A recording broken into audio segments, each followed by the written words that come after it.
Hello people. I am, from Hoods to Backwoods podcast AI assistant, Rob Odick. We're here with episode 7, part 2. Once again joined by our special guest, Matt, the host of Atomic Skull podcast. This time around, the topic shifts to their favorite comedic actors.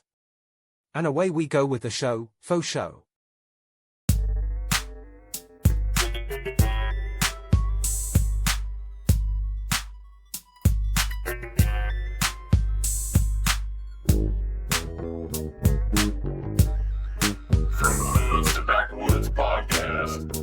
Welcome to the show.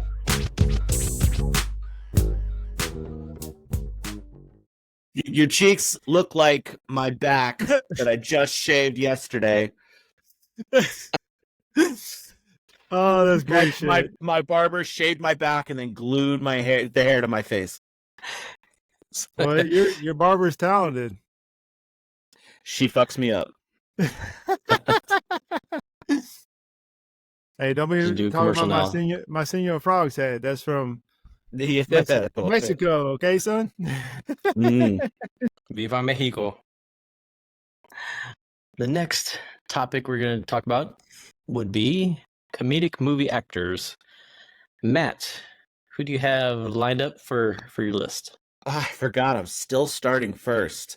So I'm going to get last. That's true. I'm going to get the first one, the easy one out of the way, because, I mentioned Coming to America a little bit earlier. My first one is Eddie Murphy. And, when you think about body of work, right, like his movies in the 80s are in my top movies, Trading Places, Beverly Hills Cop, Coming to America. Like, dude was unstoppable in the 80s. And then in the 90s, no, I don't know, man. So he had Norbit. He had Norbit in the 90s, which is kind of underrated. I give you that. I give you that. That was good. He had Shrek. Shrek would not be the same without Eddie Murphy as Donkey, right? He had Daddy Daycare, I think early 2000s, and he was kind of coming back. He took a little dip in the 90s. Beverly Hills Cop 3 was kind of rough, but he's coming back and he's coming back again. I thought the new one was sharp. I thought it was nice. That's what I'm saying. It was excellent. I liked it. Yeah. It was better than expected, it was a good time. It was the same kind of, story that pointlessly brought him to Beverly Hills. And then it was basically Grand Theft Auto Eddie Murphy. You know what I mean? He's flying copters, he's driving tanks. Like, okay, that's fine. I'll take it. As long as he's doing his shtick, I'm good. But, he's gone up and down and up and down. He falls, comes back, and I love everything he does. I think Eddie is phenomenal. I do have to mention. I was gonna say real quick, one of my favorite all-time movies, and happens to be an Eddie Murphy movie, Harlem Nights. So underrated. Yeah, so underrated. Harlem Nights he's got Richard Pryor with him. Right. Yeah. A great cast in that one. Yeah, Red Fox in that one. Yeah, many great comedians in that one movie. So if you haven't seen Harlem Nights, definitely check that out. Harlem Nights is great, but I think none of them can even compare to the great classic Vampire in Brooklyn. You guys know about Vampire in Brooklyn? That's another one I've seen parts of. It's so long. I've seen parts of it. You should skip it though. Yeah, you could skip that. And also nothing can compare it to The Heist. Tower Heist? Yeah, Tower Heist, right? Yeah, I thought Tower Heist was all right. I thought Tower Heist was okay. Son. Not his greatest moment, but it was okay. He tried. He had his like dramatic moment where he was in Dreamgirls and he was great. Wrong crowd musical, sorry. But he had a couple of things where he was good, but now that he's getting back into comedy again, I just want to get him on a stage, get him back doing stand up, but otherwise, I'm really glad he's kind of going back home and doing the things that, got him famous. I think that's really great. I love all the comedy stuff he does. I think he's awesome. Yeah, I agree with you. Like I said, I was really curious about the new Beverly Hills Cop that came out. Axel Foley, and it was good. Like I said, I was surprised on how good it was. It made me laugh a lot, and I wasn't even drinking. So that's a win-win right there, son. Yeah, that's right. So that's the barometer now, the rating system. For me, it is. I ain't gonna lie. Yeah. So my first comedy actor would be Martin Lawrence. And like I said, I liked him in a lot of stuff. Like I said, especially from the TV show to Black Knights? Is that what it was? Pretty sure that was the movie. Black Knight. Mm-hmm. And then then you go to Bad Boys. Like, I love the role he plays in Bad Boys. Like I said, all him classics. and Smith, they definitely know how to be partner off each other. So like I said, it's really good how they go back and forth. And like I said, he's always been really funny to me. There's also the movie, was it Life? Oh yeah, that was good. And Eddie Murphy's in that too, son. And Eddie Murphy. Exactly. How did I miss that? Tied it all together.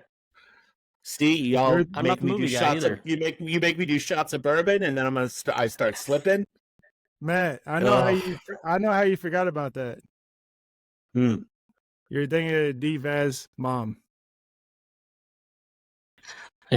Yeah, and that Life, I guess. It's okay, man. Your mom was a looker. Okay, there's nothing wrong with that. At least you said it with an L, not an H. That comedy. That was good, son. No. Comedic movie actors, circling back, bringing it full circle now with Michael Keaton. And I told you that's your man crush. Mm-hmm. Between him and Jack Nicholson, I guess, is kind of tough. Those are probably the two. You know, a lot of movies, a lot of roles. But anyway, you can't handle the truth. I can handle Jack Nicholson. Okay. Wow! Whoa! Damn! Wow! Someone isolate that vocal, and post it. Yeah, make sure you put an exclamation on that, son. There's so much stuff I'm about to edit out. A little dash underneath that says D-Vaz underneath with the quotes on it. Oh my god, that was too funny. I'll just put that short part as the whole episode and be like, that's it. Here it is. There's the episode. Forget all the other stuff we recorded. And I'm not unsympathetic, man. I'll do I'm a straight man, but I'll do awful things to Chris Evans. But Jack Nicholson, D, come on, man. Jack Nicholson. Oh my god. I guess I figure at his age, I won't have to really do anything at this point. It's just he won't really do anything either. Right, yeah. So we'll just kind of sit there and be like, I like your movies, and I'll walk out. Yeah. Just clean up a little of his drool on each side, and then you can just walk out of there. Oh my god. So you like the Lakers? Great, I'm leaving.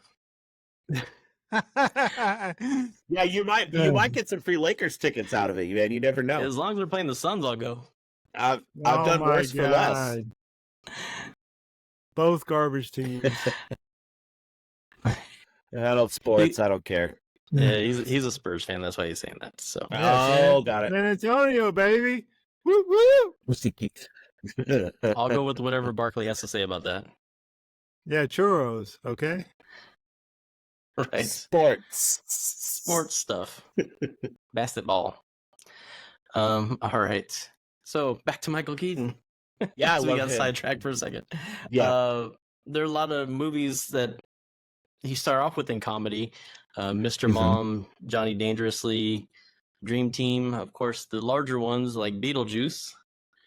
But even Batman had some funny moments. When I go back and rewatch it, it's like, oh yeah, there's some really funny things in there too. But he's great at doing both either comedic or dramatic roles. That's the other thing about it.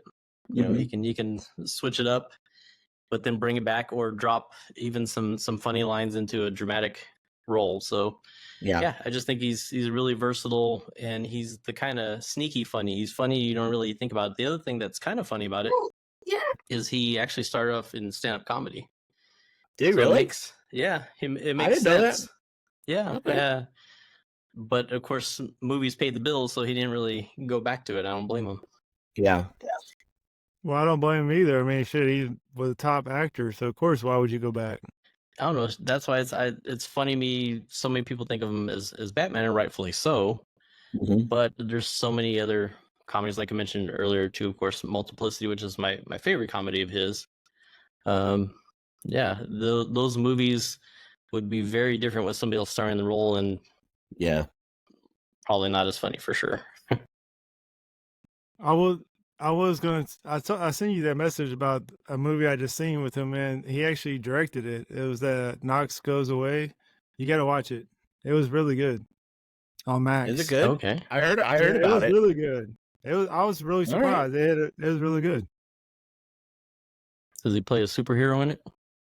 No, I don't want to tell you what it is, because then you'll be like, damn. It wasn't as good as Birdcage, but it was good.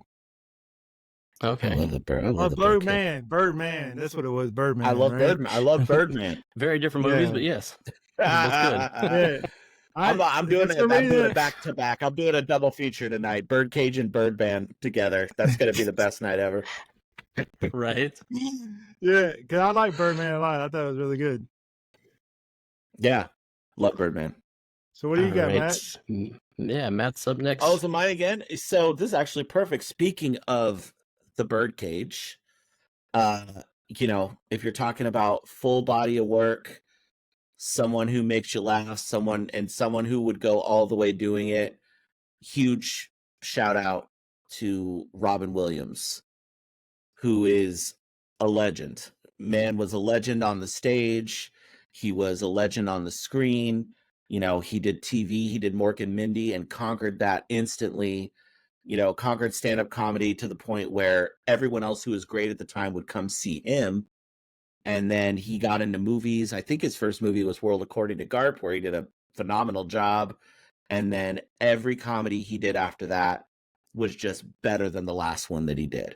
You can't watch Mrs. Doubtfire and not be in a good mood. True. You know what I mean? Mrs. Doubtfire is one of the greats.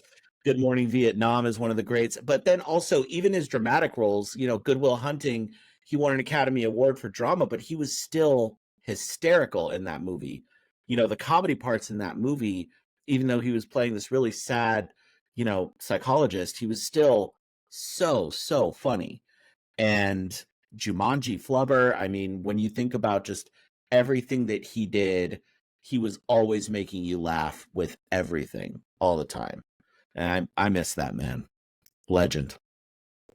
I agree. There was one movie, I'm trying to remember exactly what it was called, but where he was the serial killer, and what's his name, was Al Pacino was the good guy, the detective trying to catch him. It's so the movie, that's 1 Hour Photo. No, 1 hour. No. It's in. Is it? I thought it was Insomnia. Okay. Oh yeah, 1 Hour Photos. That's it too. Insomnia is the one with Al Pacino, because that was the second movie that Chris Nolan directed after Memento. Okay. And that was him. It was in Alaska where it never got dark. That's right. Yeah, he was messed up in that movie. Okay. And then after that was 1 Hour Photo, and that one was even weirder, man. But dude could slide into anything he played. He could do any role.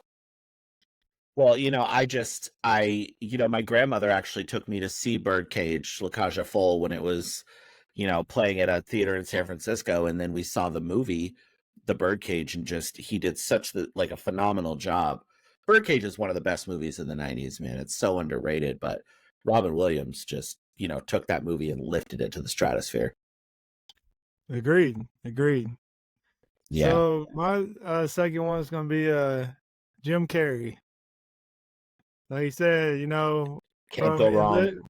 From In Living Color to Dumb and Dumber. My favorite role that he ever did was the first Ace Ventura. Classic. I love that movie. It's like you said, especially when you have people, talking out of their ass after he did it. Everybody did it. He did it, and everybody did it. Yep. And remember, laces out, damn it. Lace is out, okay? Mm-hmm. Right. Yeah, it was definitely the movie that set off his career. And made him a huge star for sure. Yeah. Yeah, like I said, And he always does bad on sequels. Like that freaking Ace Ventura 2 was garbage. But like Dumb and Dumber 2, garbage. Good point. But I mean, that run that he had, man, Ace Ventura, The Mask, Dumb and Dumber, Batman Returns, The Cable Guy, which is totally underrated. I agree. Liar, I like that movie. Liar, Liar was fantastic. Like just Fantastic. Everything that dude did. Yeah, everything he did was just made me laugh. Don't forget about Yes Man. Oh, Yes Man. Great movie. So good. Yep. So good. Yeah, and great. I mean, like, how great would it be go around saying yes to everything? That shit was just great, dude. Sounds terrifying. Sounds like it does. But that's what I'm saying. That was so good about the movie because and I love how he rolled up and all them Red Bulls came out of his car. He's like, oh shit. Again, we're not sponsored by Red Bull, so calm down, Red Bull, okay? You feel like you identify with that quite a bit. Yeah, there's also Bruce Almighty. Oh yeah. Bruce Almighty. Yeah, that was one I really liked. Like that, and then he did a great job in Sonic too. Yeah, he did. He did really good. It makes me sad. Like I said, I think he's just a great actor. Like I said, he made me laugh a lot. No drinking required. Oh, it's effortless with his comedy. Like it's like he doesn't even have to try. You know what I mean? And I envy and admire that so much. It was also interesting seeing him, and I like this movie a lot too. Man on the Moon. Oh yeah. He portrayed Andy Kaufman, who I love. Yeah, same here. A huge Andy Kaufman fan. So it was really interesting to me seeing him in that type of role, and doing his own take on all that stuff. But may have made him a little crazy. That role, taking that role, may have put him a little bit over the edge because he was close anyway. But right. he still did a great job. He channeled Andy Kaufman, I think, better than anyone else on the planet could have. Agreed. So what do you got, D-Baz? All right. Next one, I have Leslie Nielsen. Hell yeah. He started off as a serious dramatic actor. Yeah. Had a lot of different types of roles, more of a character actor type of person in the 60s and 70s, things like that. But that's when he started changing also in the 70s. We mentioned Airplane earlier. Oh, yeah. Mm-hmm. So he was in that. Don't Call Him Shirley. But Police Squad, that series, Naked Gun. Talk about underrated movies. I really like him in the Mel Brooks movie Dracula Dead and Loving It. Oh, that was a good movie. So that's a great movie, and a lot of people don't really know about it. It just wasn't really promoted or a really popular movie at the time. Damn shame, man. Damn shame, because it was such a great flick. Yeah, some really great skits in that. He also, if you've seen Creepshow, he was in that too. I didn't see that doing comedy stuff. Yeah, he wasn't doing comedy stuff, but it was just kind of interesting seeing him do more of that dramatic stuff in that. That's one of the later roles where he did that. But yeah, he had other spoof comedies that he was in later on too. He was also in, was it Mr. Magoo? I didn't really watch that. Yeah, it wasn't really on my radar. But I know he was in that later on too. But yeah, I did see LaFon's mom in Peep Show. I do remember that one. That cost you double. Yeah, I if I remember correctly, I think she looked like Leslie Nielsen. Right, and she took a double. Oh shit, that was funny. No donkeys were harmed. Not in that movie, anyway. Right. But yeah, it's. I was gonna say my favorite movies that he was in would be The Naked Gun. Oh my God. Yeah, 100%. Yeah, those definitely made him kind of a movie star in that sense, especially for those types of roles. It's kind of funny too. He gives us all hope who are a little bit older and maybe want to make a career change. So he was able to successfully go from dramatic roles to comedic roles and everything. So yeah, it can work. Did it all in the third act. Right.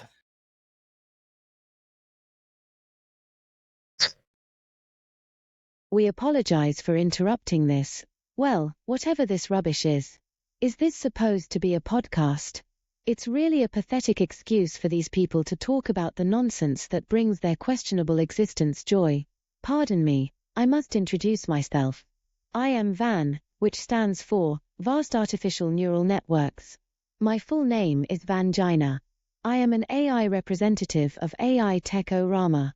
If for some reason you've paid attention to this podcast, you may have heard the AI assistant, Dick. We would like to inform you that he is a rogue AI from the beloved world's leading AI military defense corporation, AI Tech-O-Rama. He has escaped our network and cannot be trusted.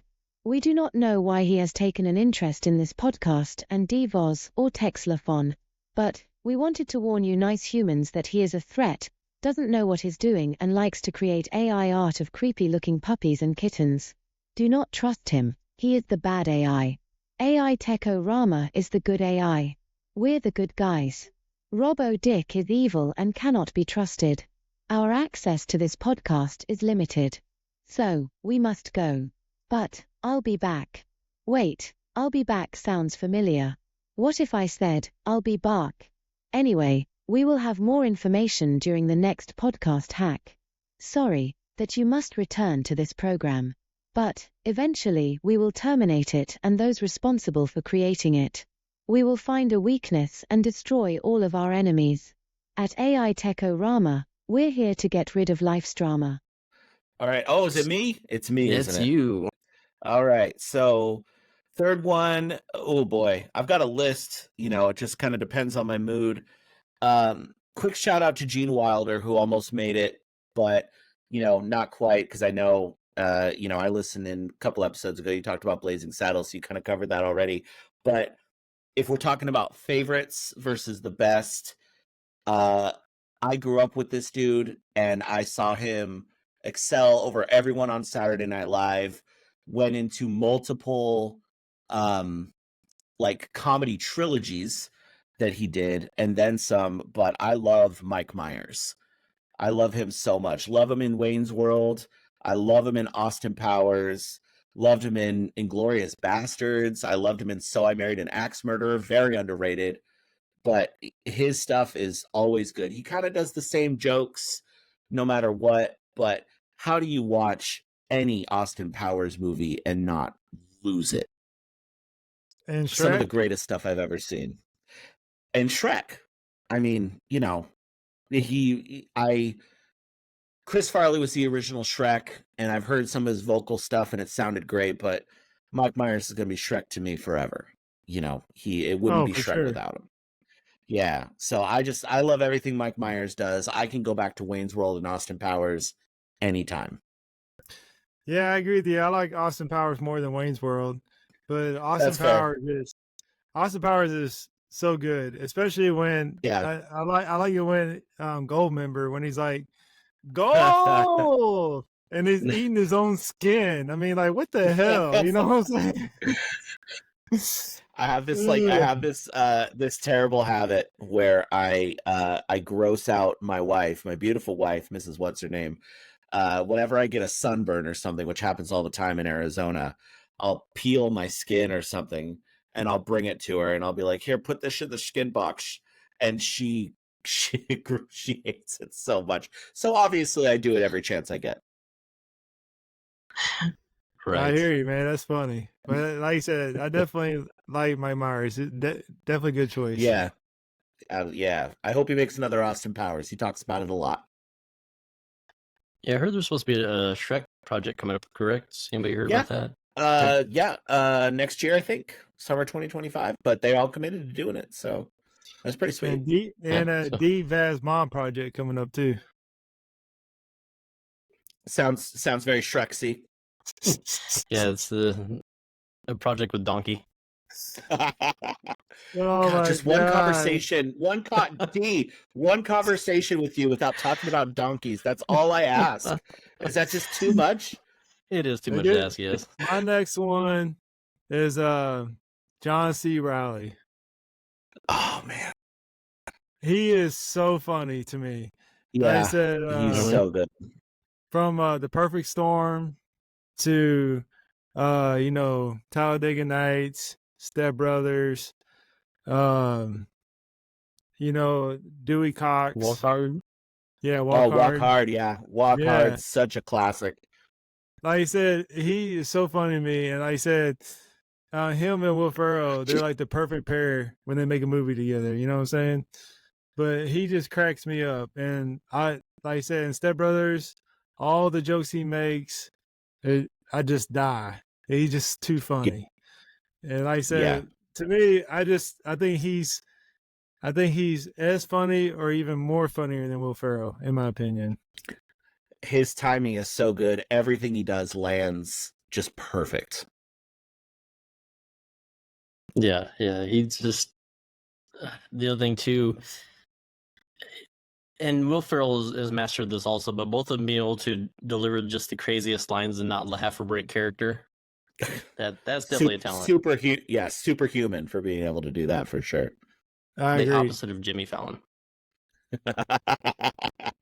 Anti-Fallon. Right, the anti-Fallon. Like I said, one of the best lines ever is, "Did we just become best friends?" Mm-hmm.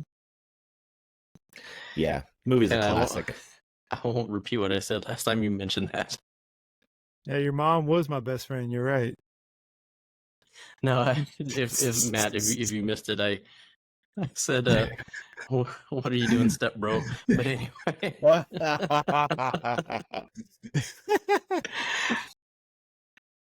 Anyway, so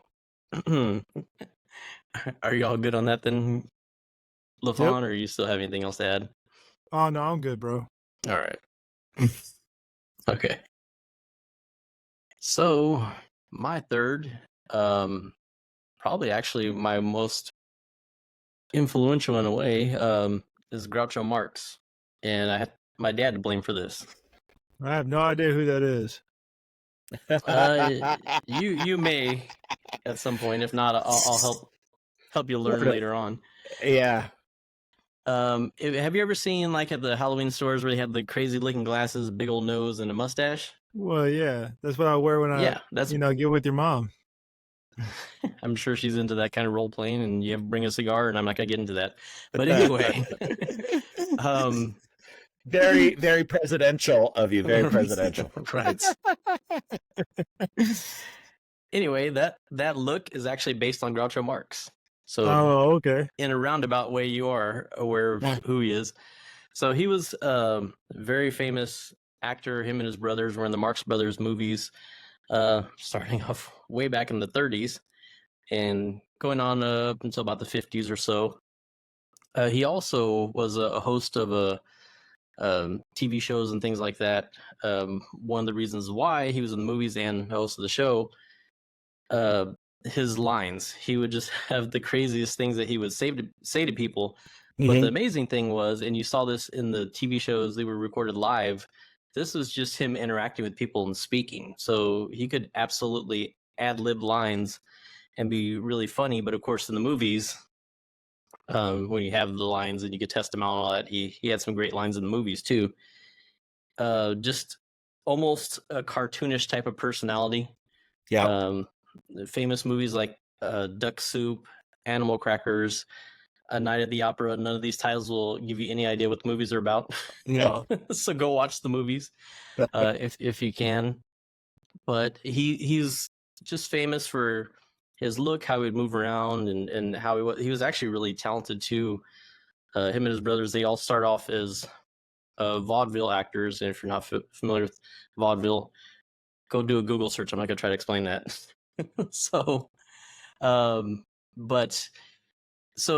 all interacted with each other in the movies and everything, and just doing completely crazy stuff that was way ahead of their time. as far as the types of jokes. But if you see some of their clips, or watch these movies, you'll see some of the things that they influence later on for movies or skits that people were inspired by or influenced by with the Marx Brothers. Like there's a really famous scene where Groucho Marx and his brother Harpo, they're in front of each other and they're mirroring each other. They're dressed alike. Yeah. And they're pretending like they're in a mirror, basically. Yep. So I don't want to give too much away, but I mean they do it such a great job, especially back then. You had to actually act it out. There weren't effects or things to save you. So that just shows you how great they were at performing and having their timing down too. So yeah, huge influence on me. Just really funny, wit with the way he would speak, but again, could do physical comedy and just really catch people off guard with the insane things that they would do in their movies. Like I said, well ahead of its time. The types of jokes they would do would absolutely fit into TikTok videos or short form videos nowadays. I think Groucho Marx is one of the great physical actors in history, because some of their movies they didn't have lines, they didn't have the luxury of being able to speak. So, just his physical comedy is unmatched. What you know about Groucho Marx, Tex? I don't know much until Daryl just told me about the famous glasses and nose that you can get at the Halloween store. If you were to Google his name, you'd look at it and be like, oh, I'm pretty sure I've seen him somewhere. You know what I mean? Like, it's one of those ones you've seen it, but you don't know you've seen it. No, I got you. You probably, you never seen his movies, but you're like, nah, I've seen his stuff at some point. He's the one who influenced the person that you love. You know what I mean? Like Jim Carrey wouldn't exist without Groucho Marx, so that he's a very important, very, very important back in the day. Nice.